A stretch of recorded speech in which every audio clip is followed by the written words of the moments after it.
Well, I got the air compressor charging up. I just used the battery charger to get the dump truck started.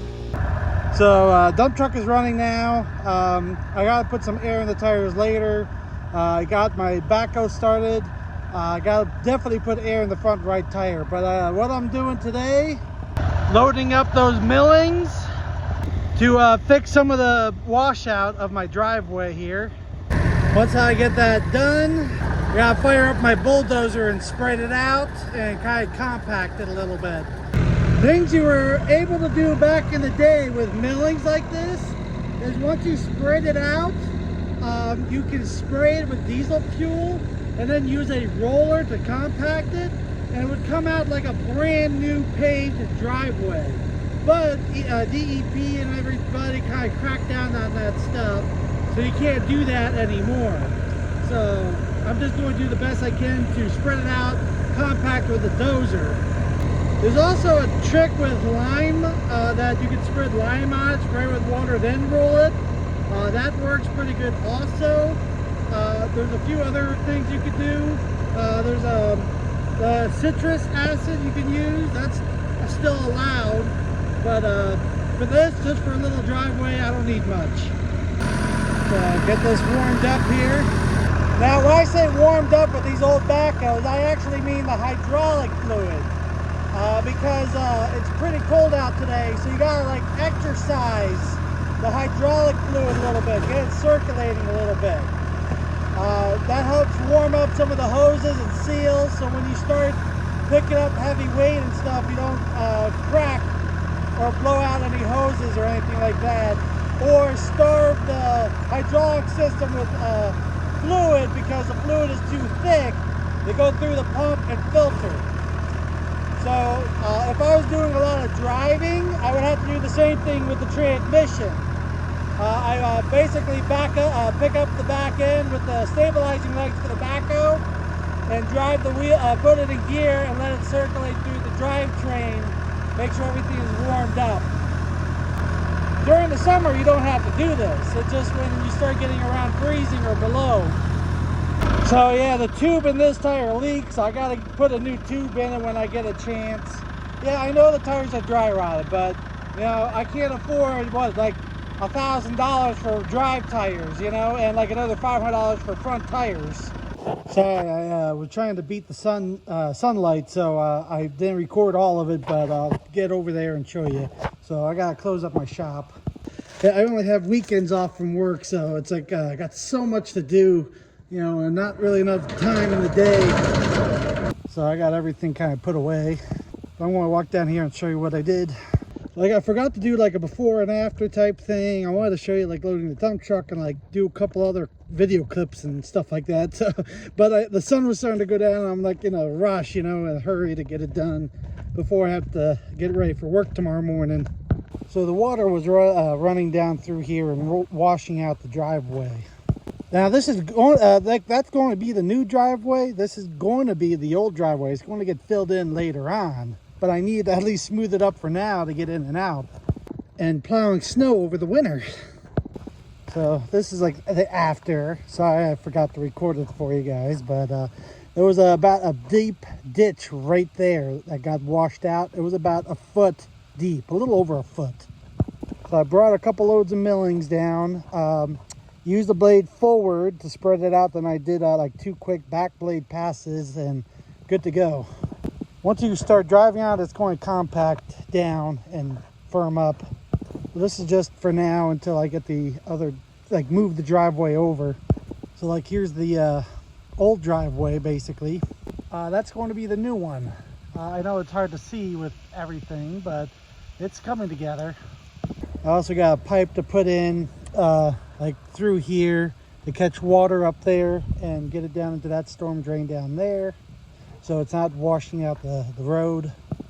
But as you can see, I'm always working on something, doing something. Well, it's a little bit easier when I'm single, you know. Women don't want to go out with a fat guy like me, so I just work nonstop. So I'm going to walk down here to like below the house and show you the next project I'm going to start working on soon while there's still some sunlight. One thing I got to fix is the power line that's hanging too low here. You know, I've called and they still have not come and fixed it. I'll just throw some zip ties on it or something. In case you're wondering, I'm trying to get some exercise in every day, especially on the weekends, trying to lose some weight. But little by little, I'm down from 373 down to, what was it, like 250. I'm at 350, so I am down a little over 20 pounds. I'm not doing any more work down in the lower field. There's a lot of crap with a relative, you know, all the arguing, bickering, and accusing me of all kinds of stuff. And like, no, I'm done. Like, I was doing it all for free and everything. I don't have to do it anymore. Her kids could take care of it now. So the next project is to continue filling in for this driveway here. So I gotta basically continue the grade all the way straight across over to the other side. And I gotta start getting all these trees cut down and out of the way, get that hole filled in. So I gotta move the sheds up top to the upper property and a few other things. So clear all this out. I gotta fill it in so it's all level where like the bottom of those containers are to like here where I'm standing, which is about like 4 feet drop in elevation where I'm standing, maybe even 5 feet. Getting ready to put 2 concrete pads, one there, about 25 feet wide, 60 foot long, like one there and one there. I gotta run the sewer line up to connect to the sewer line. Water line is already up there. I just got to connect it and run it down through. And PP&L will run a wire from the pole down here. Get ready to put in some tiny houses. So they get delivered like a shipping container and they unfold into a tiny house. They're now available on Amazon. They're about $22,000 each. Each one is about 20 by 20. So I can fit 2 of them on the pad back to back. Basically connecting both of them together in the center will be like a washroom where like your furnace type, a hot water heater, washer dryer, and all that kind of stuff will be. Also they'll have possibly hook up a outdoor wood burner. So I have all 4 tiny houses in my parents' main house all running off a outdoor wood burner for heat. And I can also take that burner and mount on a oil gun and also have it set up so it can run on straight waste motor oil. That's a later project once this is all done, but it's in the works, you know. And if I can get the funding, you know, with money together, basically in this lower field do a whole solar panel array. You know, that's another thing that you're looking at like $70,000 or something like that for all those solar panels and the nickel iron batteries and converters and all that stuff. So like that's still a later date project, but in theory I could basically run all the house, like the whole house and these lots and everything with solar panel, and the extra electricity can be back fed into the grid, which I already checked with a revenue meter.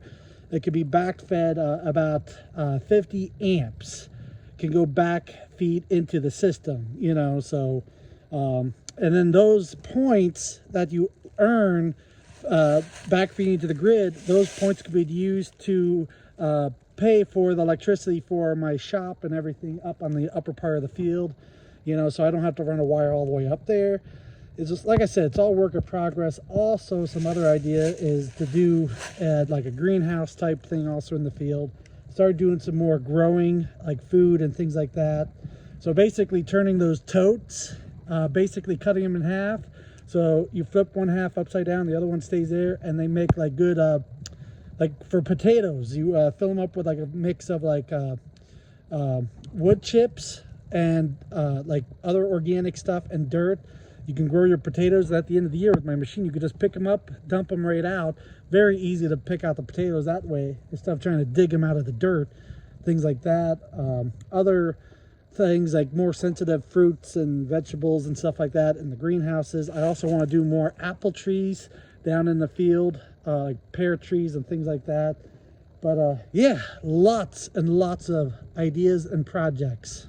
You know, with the trees I gotta cut down, a lot of them are good oak saw logs, so I gotta cut them down, cut them up in like 12-foot lengths if possible.